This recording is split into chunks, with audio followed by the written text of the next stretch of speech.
What's up, Bears fans? Happy Sunday, everybody. My name is Harrison Graham. Welcome into Chicago Bears Now. We are less than 2 days away from initial 53-man rosters having to be set. This is the time to subscribe, whether we're in the studio or at home. We're going to bring you the latest Chicago Bears coverage for free. We are closing in on 100,000 subscribers, everybody. That is a kudos to all of you. If you're not one of the 97,000 and change, join the channel, make it change, hit that sub button.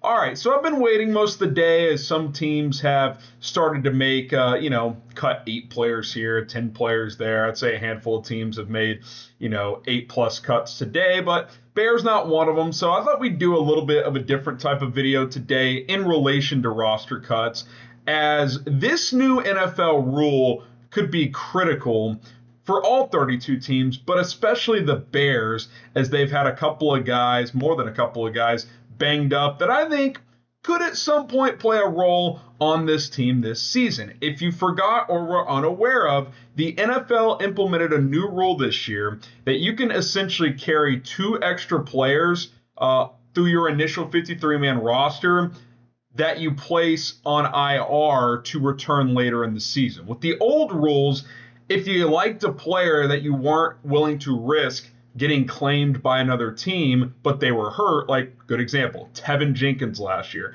They had to carry him in the initial 53. Then they placed him on IR. Then they were able to fill that roster spot. But the issue with that was always, well, you might end up cutting a player that you like and could get claimed, and then you never see that player again. Well, now every team can do that with 2 players, place them on short-term IR with the designation to return later in the season, I think week 5, because short-term IR is a minimum of 4 weeks. So I'm going to look at some guys that I think the Bears could place under this designation and not risk them getting picked up on waiver claims the day after Tuesday. Rosters due at 4 o'clock Eastern Tuesday, 3 o'clock Central. Now, one caveat to this rule, you have to place these players under this designation on the day of roster cuts. So you won't see anything until Tuesday. Maybe it's within 24 hours, so maybe you'll see it late Monday, but most teams on Tuesday, I think, will place 1 to 2 players, maybe not 1 or 2 for some teams, but if you have injured guys, up to 2 players under this designation. So I've got 8 guys I'm looking at that I think could fit this bill as a potential player to get cut, that you don't want to risk getting cut, but you could place on this short-term IR, essentially. First one, Collin Johnson. Collin Johnson tore up the Hall of Fame game. 6'6", 220. I like his skill set. I think he's a pretty good option as like Rome Odunze's backup, as a big receiver that can block, can high point the ball, decent on special teams as well. Had a couple of nice special teams tackle in that game. But he hasn't been seen since. Not sure what his injury is, but we haven't seen him in practice or in a game since then. And I think right now, when you're doing the math, I don't think he would make your initial 53-man roster. But I think he's a guy you could put on this short-term IR, and by the time he's eligible to return, maybe you activate him because maybe there's an injury or somewhere, or maybe you think he's better than one of your receivers that is on your 53-man roster at that point in the season. So he's definitely a candidate, I think, for this because I don't think he'll make the initial 53, but I'd like to keep him around. Assuming it's not a season-ending injury, I think he could be someone to get placed to designate to return. How about another receiver, Dante Pettis, who missed some camp early on, came back, balled out, had 2 touchdowns against the Bengals, but then got nicked up in practice last week and didn't play in the preseason finale. Not sure what his status is. Maybe he's close to being healthy, but again, he's right there on the bubble. I thought he may have played his way on the right side of the bubble after that Cincy game. But then he was out. Guys like DeAndre Carter got to play, and Carter might need to make the initial 53 to be your punt returner because that position is still somewhat in doubt.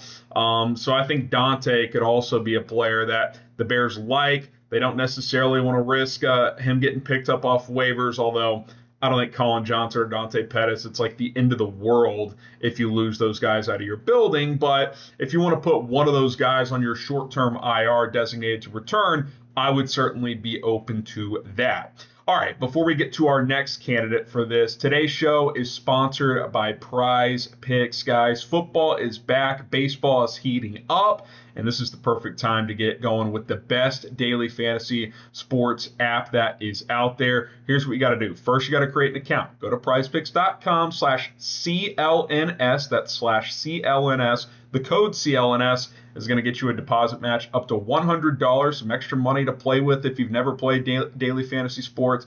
That little buffer is going to help you get used to it. The way it works is simple. You then make plays of 2 to 6 players. You can cross over sports if you want, just can't only be players on the same team. It has to be at least on 2 different teams. And you choose more or less on the stat projections they provide. Tons available, like passing yards in a game, pass attempts in a game, touchdowns, rushing touchdowns, receiving touchdowns, fantasy stats, all kinds of stuff. You just choose more or less. For example, Caleb Williams in week 1, 236.5 passing yards. I took the more on that, paired it with Tyreek Hill, more than 90.5 receiving yards. 10 to win 30 on that one. You can win up to $1,000 on certain entries. Check out Prize Picks today. That link is in the comments and in the description. prizepicks.com/CLNS. Use the code CLNS.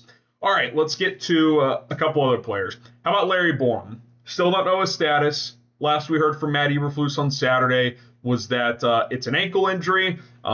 He was supposed to undergo an MRI. We have not heard the results of those. I don't know if the Bears are kind of keeping that hush-hush. He was the leading candidate to be your swing tackle after a pretty solid training camp. But then he got banged up in the last preseason game. Now, if they cut him, it saves over $3 million, but his injury could throw a wrench into that. He might get some of that money now, so I'm not sure quite how that works depending on the severity of the injury, but they've got the money to keep him anyway, and if they feel like he's a good swing tackle option, then keeping him in the building makes sense. But if he's set to miss at least 3 or 4 weeks here, if not longer, putting him under this designation to return could make sense. Now, if he's going to be back sooner rather than later, like if he could play at least by, say, week 2 or something like that, do you put Karan Amagaji on this? I know he was cleared and removed off the NFI list last week and returned to practice, but he's not played in a game yet. He hasn't really done a full throttle practice up to this point.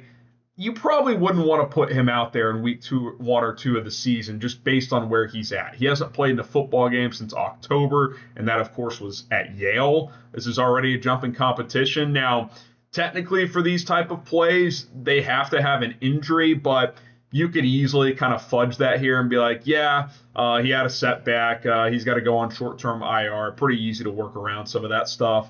I don't think they'll do that. I think they'll have him available, and quite frankly, I don't think Borom's going to be ready the early part of the season, so he would probably fit the bill better. But if for some reason Borom was ready, maybe Amagaji is the guy they would do this with, since he's probably not ready to contribute early in the season anyway. Ryan Bates. We haven't seen him for a few weeks now. Didn't sound like it was a serious injury, but he's been in that week-to-week category for about 3 weeks now. I think at this point, Coleman Shelton's going to be your week 1 starting center. Nate Davis will probably be your week 1 starting guard. If Bates is still 2, 3, 4 weeks away, do you just put him under this designation? Now, if he's ready for week 1 or even week 2, based on your kind of projections from your medical staff, then I would say you don't do this, because I personally would like to have an option outside of Nate Davis that you feel good about at right guard just in case. But he is certainly someone that could be an option here. Jacob Martin, pass rusher. Early in camp, had a really good camp, and he's been out for about a month now. Haven't seen him at practice. Obviously the Bears traded for Darrell Taylor. They have obviously Montez Sweat, DeMarcus Walker. We'll see, Dom Robb, Daniel Hardy, who makes this team. Austin Booker's obviously going to make it. But this could kind of fit a little early season stash here where you play some designated to return, and guys in the trenches get hurt all the time. By the time he's back, there's probably going to be room for him anyway to activate him. So I think he's a prime candidate for this. How about Zach Pickens? Flus sounded like this wasn't like a long-term injury, but he didn't necessarily say he'd be ready week 1 either. And the Bears traded for Chris Williams, the defensive tackle from the Browns, a player that overlapped with Eberflus in Indianapolis for 2 years in 2020 and in 2021. You don't do that unless A, you're pretty concerned about the position, which I think they were regardless of Pickens' status, but B, I don't get the feeling Pickens is ready week 1, so maybe he goes on this list as well. How about Patrick Scales, your long snapper? We haven't seen him in a while. If he's going to miss 2 or 3 games, you can't cut him because his contract's fully guaranteed this year. Then you'd have to bring him back anyway because so at that point you're almost paying him twice.